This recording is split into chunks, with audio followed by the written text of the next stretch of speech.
नमस्कार। आपका अखबार के YouTube चैनल पर आपका स्वागत है। मैं हूं प्रदीप सिंह। क्या तमिलनाडु की राजनीति एक बड़े परिवर्तन के मुहाने पर खड़ी है? तमिलनाडु भारतीय जनता पार्टी के अध्यक्ष के अन्नामलाई की बात माने तो ऐसा होने वाला है, और उसके जो कई कारण वो गिनाते हैं वो कारण बड़े तार्किक लगते हैं।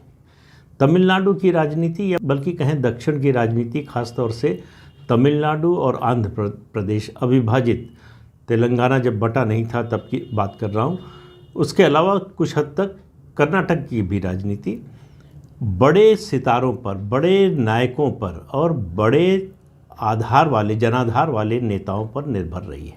तमिलनाडु की राजनीति की बात करें तो आज़ादी के बाद सी राजगोपालाचारी, राजा जी के नाम से जो जाने जाते थे, फिर कामराज के बाद फिर जो है अन्नादुरई, एम जी रामचंद्रन, करुणानिधि, जयललिता, ये टावरिंग पर्सनालिटीज़ थी, लार्जर देन लाइफ इमेज थी इन लोगों की, और इनका जनता पर प्रभाव बहुत ज़्यादा था। ये अपने अलग अलग क्षेत्रों से, अपने सामाजिक काम के जरिए या सिनेमा में जो लोग थे, फिल्म जगत से जुड़े हुए थे, वो सिनेमा में भी उन्होंने सोशल रिफॉर्म के संबंधित विषयों पर काम किया, इसलिए भी उनकी पहचान बनी। और राजनीति में इनका बड़ा असर रहा, लंबे समय तक इन्होंने राज किया। करुणानिधि और जयललिता, इन दोनों के निधन के बाद तमिलनाडु की राजनीति में कोई इतने बड़े कद का नेता नहीं है किसी पार्टी में, और उसका असर दिखाई देता है। जब तक ये नेता थे तब तक जो भी पार्टी जीतती थी वो 150, 160, 180 सीटें इस तरह से लेकर आती थी, यानी लैंडस्लाइड विक्ट्री। उसका सिलसिला बंद हो गया। 2021 में जो चुनाव हुआ विधानसभा का, उसमें डीएमके के नेतृत्व में 12 दलों का गठबंधन था और उसके खिलाफ एआईडीएमके का गठबंधन था, जबकि एआईडीएमके में जो है आपसी झगड़े, लड़ाई, टूट, ये सब कुछ हुआ। इसके बावजूद दोनों गठबंधनों में वोट शेयर का अंतर सिर्फ 2.1% था। इससे आप अंदाज़ा लगा सकते हैं कि राज्य की राजनीति कितनी प्रतियोगी हो गई है और दोनों गठबंधनों के बीच का फासला कितना कम हो गया है। अब इसमें एंट्री होती है भारतीय जनता पार्टी की। भारतीय जनता पार्टी 2014 से कोशिश कर रही है इस तमिलनाडु की राजनीति में प्रवेश करने की, यानी एक हस्तक्षेप करने की, प्रभावी दखल देने की। 2014 के लोकसभा चुनाव में जयललिता ने इसको सफल नहीं होने दिया। उन्होंने पूरे चुनाव को मोदी वर्सेस लेडी इसमें बदल दिया। नतीजा ये हुआ कि बीजेपी को कुछ खास हासिल नहीं हुआ। 2019 में लोकसभा चुनाव में स्टालिन ने जो है ये जो प्रचार किया, पूरे देश में कांग्रेस पार्टी की ओर से जो प्रचार हुआ कि कांग्रेस पार्टी आ रही है और बीजेपी और मोदी जा रहे हैं, कांग्रेस पार्टी आ रही है, बीजेपी और मोदी जा रहे हैं, इसका असर हुआ।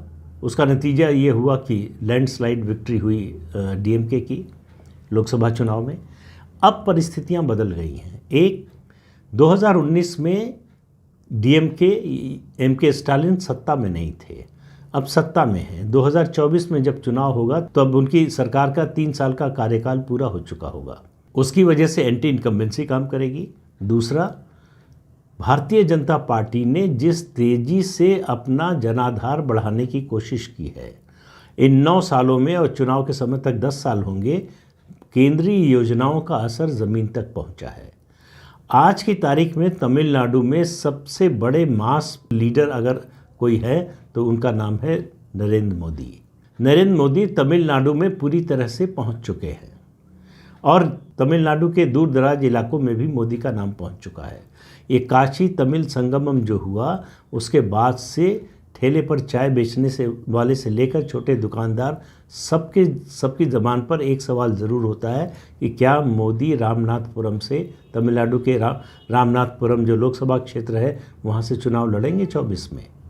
अब मोदी लड़ेंगे कि नहीं ये तो किसी को मालूम नहीं, लेकिन ये अपेक्षा, मोदी के नाम की ये चर्चा, ये निश्चित रूप से जो है ये बड़ा बदलाव लाएगी। और दूसरा बड़े बदलाव का कारण है, और वो ये है जिस तरह से डीएमके हमलावर है बीजेपी के खिलाफ, तो ज़मीन पर जो स्थिति है वो एक अलग पक्ष है, लेकिन परसेप्शन जो है, पब्लिक परसेप्शन जो बन रहा है, जो आम धारणा बन रही है, जो जन धारणा बन रही है, उसके हिसाब से लड़ाई सीधी बीजेपी और डीएमके के बीच में है।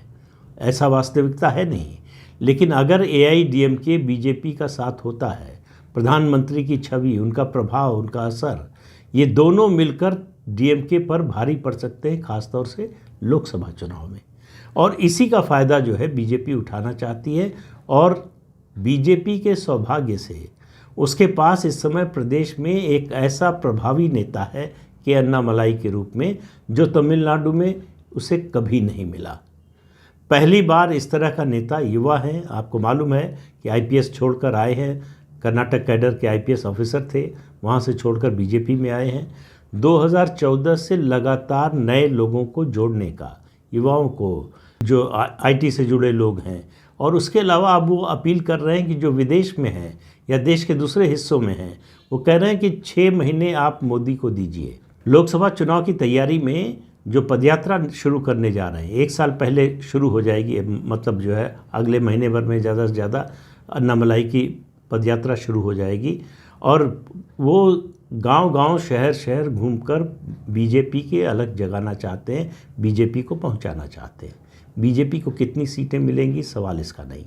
बीजेपी का वोट शेयर और सीटें, पहली बार तमिलनाडु में ऐसा लग रहा है कि उसका वोट शेयर इतना हो सकता है जो सीटों में कन्वर्ट हो सके। तो इसलिए संख्या बताना तो बहुत कठिन है, संभव नहीं है, लेकिन इतना तय है कि बीजेपी को 2024 के लोकसभा चुनाव में तमिलनाडु में उतनी सीटें मिलेंगी जितनी उसे कभी नहीं मिली थी। यानी जो भी मिलेगा वो उसके लिए प्लस ही होगा, उसमें उसकी जो ओवरऑल टैली है उसमें जोड़ने वाला ही होगा। तो 2024 के लोकसभा चुनाव में तमिलनाडु बीजेपी का तीसरा दक्षिण का द्वार बन सकता है, कर्नाटक और तेलंगाना के बाद। तेलंगाना का उससे पहले 2023 में ही नवंबर-दिसंबर में विधानसभा का भी चुनाव है और फिर उसके बाद लोकसभा चुनाव। मुझे इस बात का पूरा विश्वास है कि तेलंगाना के विधानसभा चुनाव में बीजेपी कम से कम नंबर 2 की पार्टी बनने जा रही है। तो और पिछले लोकसभा चुनाव में बिना ज़्यादा कोई मेहनत किए, बिना कोई ज़्यादा संसाधन लगाए, बीजेपी को 17 में से 4 लोकसभा सीटों पर जीत हासिल हुई थी तेलंगाना में। इस बार वो संख्या निश्चित रूप से बढ़ने वाली है। कितना बढ़कर जाएगी वो चुनाव के नतीजे बताएंगे। लेकिन तमिलनाडु में बीजेपी का अब तक का पिछले 75 सालों का सबसे बेहतर प्रदर्शन होने जा रहा है। और देखिए, किसी भी पार्टी के लिए, किसी राज्य में बढ़ने के लिए जो 2-3 चीज़ों की ज़रूरत होती है, एक संगठन, दूसरा स्थानीय नेतृत्व और तीसरा विचारधारा और उसकी नीतियां और कार्यक्रम, ये सब बीजेपी के पास है। कमज़ोरी है तो केवल संगठन के स्तर पर। अभी संगठन का विस्तार उस तरह से नहीं हुआ है जैसा होना चाहिए पूरा राज्य स्तर की बड़ी पार्टी बनने के लिए, लेकिन बड़ी तेज़ी से विस्तार हो रहा है। अन्नामलाई की एक बात पर ध्यान दीजिए, वो कह रहे हैं कि मैं आँच तेज करने जा रहा हूँ, यानी जल्दी खाना पकाना चाहता हूँ। मैं 10 साल सत्ता के लिए इंतज़ार करने के लिए तैयार नहीं हूँ। तो अगर 10 साल इंतज़ार करने के लिए तैयार नहीं है तो कितने साल? उन्होंने कहा कि एमजीआर ने एआईडीएमके जो है 1972 में 1972 में बनाई थी, 5 साल बाद ही वो सत्ता में आ पाए। उनकी जैसी टावरिंग पर्सनैलिटी को भी 5 साल लगे थे। तो हम जो प्रयास कर रहे हैं, जितना समय लगने वाला था उससे कम समय लगेगा। कितना समय लगेगा, विधानसभा चुनाव में क्या होगा, वो बाद की बात है। विधानसभा चुनाव जो है 2026 में होना है। अभी सामने जो है वो लोकसभा चुनाव है। लोकसभा चुनाव में भारतीय जनता पार्टी को अगर एंट्री मिलती है, उसकी परफॉर्मेंस यानी वोट शेयर के लिहाज से और सीटों के लिहाज से, दोनों लिहाज से अगर सम्मानजनक होती है तो निश्चित रूप से उसका फ़ायदा उसको विधानसभा के चुनाव में मिलेगा। इसमें इस बात पर भी काफ़ी कुछ निर्भर करेगा कि बीजेपी किस तरह के अलायंस में शामिल होती है, उसमें कौन लोग हैं। एआईडीएमके के अलावा दूसरे जो क्षेत्रीय दल हैं, वहाँ 1 जिले, 2 जिले, 4 जिलों की बहुत सारी पार्टियां हैं। किसी पार्टी को अपने दम पर जो है बहुमत उस तरह से नहीं मिलता है। गठबंधन अगर न करे तो डीएमके या एआईडीएमके भी जीतने की स्थिति में नहीं होती है। तो तमिलनाडु में अभी गठबंधन की राजनीति का दौर चल रहा है और अभी लगता नहीं कि वो दौर खत्म होने वाला है। तो इसलिए बहुत कुछ निर्भर करेगा भारतीय जनता पार्टी की परफॉर्मेंस में कि वो किस तरह के गठबंधन में है और उस गठबंधन की कितनी विश्वसनीयता और कितना जनाधार है। ये दो चीज़ें तय करेंगी कि 2024 में तमिलनाडु में बीजेपी की परफॉर्मेंस कैसी होगी। लेकिन जिस तरह से डीएमके मुख्यमंत्री एमके स्टालिन जिस तरह से हमलावर हैं भारतीय जनता पार्टी पर, उससे ये तो नज़र आ रहा है कि उनको लग रहा है कि पोटेंशियल थ्रेट के रूप में बीजेपी उभर चुकी है। कितना उनको नुकसान पहुंचाएगी शायद उनको भी अभी अंदाज़ा नहीं होगा, लेकिन उनको ये लग रहा है कि बीजेपी उनको नुकसान पहुंचाने की स्थिति में पहुंच गई है। अपना कितना फ़ायदा कर पाएगी ये आने वाले समय में, जो साल सवा साल का समय है, उसमें बीजेपी की तैयारी कैसी होती है, ज़मीन पर अपना विस्तार कितना कर पाते हैं, भौगोलिक विस्तार और सामाजिक विस्तार दोनों स्तर पर। क्योंकि सामाजिक मुद्दे भी अन्नामलाई उठा रहे हैं।